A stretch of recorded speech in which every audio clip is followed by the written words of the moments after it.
बांधकाम कामगारांसाठी खूप सारे असे प्रश्न पडले आहेत शिष्यवृत्तीबाबत. शिष्यवृत्ती म्हणजे जे आपण आता आपले जे बांधकाम कामगार असेल त्यांचं जे पाल्य असेल, मुलं किंवा मुली, त्यांची आपण बांधकाम कामगारांमधून फॉर्म भरलं जातं, क्लेम केले जातं आपण शिष्यवृत्तीसाठी. जे त्यांना पैसे बांधकाम कामगारांकडून भेटतात. तर यामध्ये त्यांना प्रॉब्लेम काय येत आहे आता, की आता जे पेन आयडी आहे, पेन आयडी किंवा सरळ आयडी जे म्हटलं जातं, ते आता तुम्हाला त्यामध्ये भरावायचं आहे. आणि ते अजून कोणाकोणाला माहीतच नाहीये, की हे पेन आयडी, सरळ आयडी कुठं भेटते. तर आता आपण व्हिडिओमध्ये जाणून घेऊ पुढे, की हे कसं भरायचं आहे आणि कसं काय तुम्हाला भेटेल.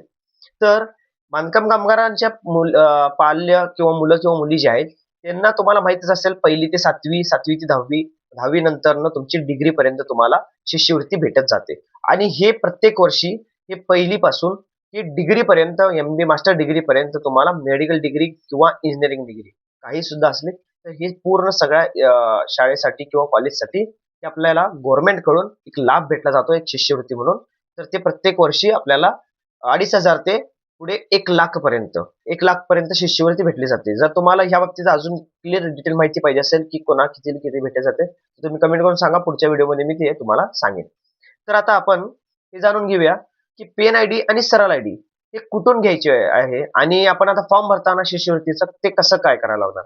तर पेन आयडी आणि सरळ आयडी म्हणजे ते शाळेमध्ये भेटते. तुम्ही आता शाळेमधनं जे रिझल्ट घेता, जे मार्क लिस्ट असते, त्यावर मार्क लिस्टवर लिहिलेलं असतंय.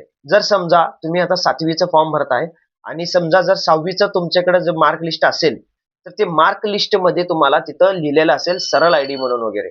जर समजा विद्यार्थी सरळ आयडी किंवा सरळ आयडी असं लिहिलेलं असतंय.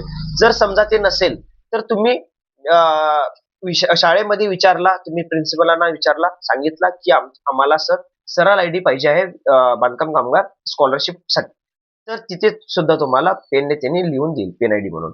तेच फक्त भेटली तर आपण व्यवस्थितपणे आपण शिष्यवृत्तीचा फॉर्म क्लेम करू शकतो आणि तुम्हाला ह्याचा लाभ भेटू शकतो. तर अजून त्यामध्ये तुम्हाला अजून काही माहिती पाहिजे असेल, तुम्हाला काय प्रॉब्लेम येत असेल, प्रश्न येत असेल, तर तुम्ही विचारा.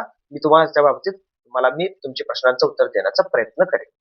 तर अशाच नवीन माहितीसाठी आपल्या चॅनलला सबस्क्राईब करा, लाईक करा, शेअर करा.